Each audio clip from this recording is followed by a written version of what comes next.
guys, today I'll be teaching you how to solve the maximum subarray question. So what is a subarray? A subarray is a subset of a given array which is continuous. That is the main point of a subarray. So the given question is you have to find the largest sum of any subarray from the given array. So let's take this example. So first we have minus 2, 1. So this is your array. So we're supposed to find the largest sum. So let's find the possible subarrays first. This is one subarray, minus 2, 1, minus 2, 1, minus 3, so on. Then it will start from 1. 1 minus 3, 1 minus 3, 4, 1 minus 3 minus 1, so on. So it will keep going. So you'll have n number of subarrays.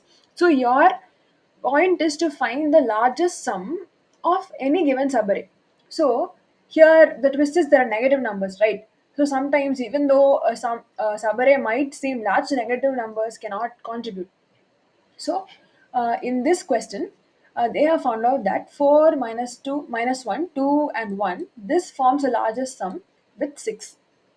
Similarly, in this question, the sum of the full array forms the largest sum, that is 23. So, obviously, the full array itself is a subarray of the array. You know, like how in max we see subsets and sets, this is simply a subarray. So, now I'll teach you the method on how to solve this. Okay guys, so now I'll explain how to find the approach for this question. Though it comes under dynamic programming, a very simple approach is using Kadane's algorithm. So what is Kadane's algorithm is trying to imply is that though we are trying to find the subarray which gives a maximum sum and you have to keep iterating and find n number of subarrays and find all possibilities, each element's current sum depends only on the previous element. So there's actually no need to keep finding all the possible subarrays and keep storing all the sums. It is enough if you only store the current maximum sum and find the sum of the current subarray. So we have two variables, that is let us keep it as current and maximum. Okay, let me keep it as maxi. So your current is initialized to 0 and maxi is initialized to minus infinity. Why? Because here we're finding the maximum possible subarray. So you have to initialize this to minus infinity to keep finding the max of the possible combinations. Over here, current will keep storing the current element's value plus the next element's value, and those two elements' maximum value. Similarly, maxi will find the so far biggest current element. So what does current do? It finds the maximum sum of the different subarrays that are possibly generated. And what does maxi do? It finds the max of the total subarrays that have so far been counted.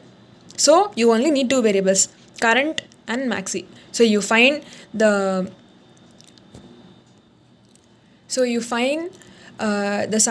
the maximum sum of different subarrays in using current, and using maxi you find the maximum possible current value. So let me show you an example. So if you're writing the pseudocode, current is equal to max of current and current plus C. Let C be your writer values for this array, and max C is equal to max of current and maxi. So this array is quite simple. In the full array is only the maximum subarray. So I'll show you this example. So initialize current to the first element. You start from I equal to 0 till this. So first current is equal to what? Max of current. What is initially current? You initialize it to 0, right? So it's either max of 0 or current plus C. What is C? I told you, right? It starts from here. It's just I wrote it as C. So max of 0 comma minus 2. What is that? 0. So current is not updated. So max C is equal to max of current and maxi. So maxi is equal to 0. Now you go to the next element. What is the max of 1 or 0? It is 1. So this becomes current. And what is maxi? Maxi of maximum of 1 or 0. So this becomes max. So on you keep trying, and that's how you get the final maximum value. So the code for this is very simple, guys.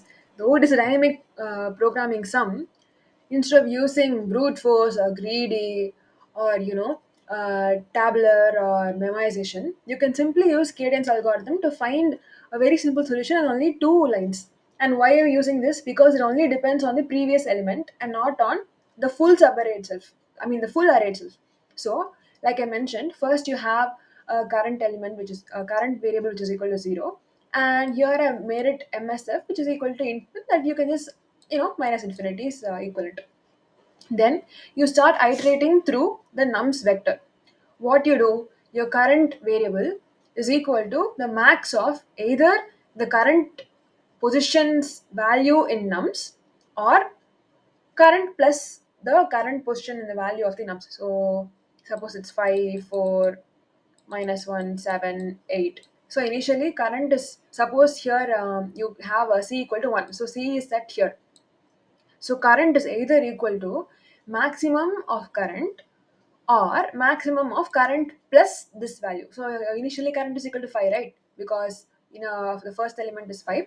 So current is equal to 5 or 5 plus 4, 9, which the max. So current is equal to 9. Similarly, this MSF value, the maximum subarray's value, is simply the maximum possible current element that you got till now. So it's just max of C comma current plus C and max of the previous current value and present MSF value. Finally, return the MSF value, which is your maximum possible subarray.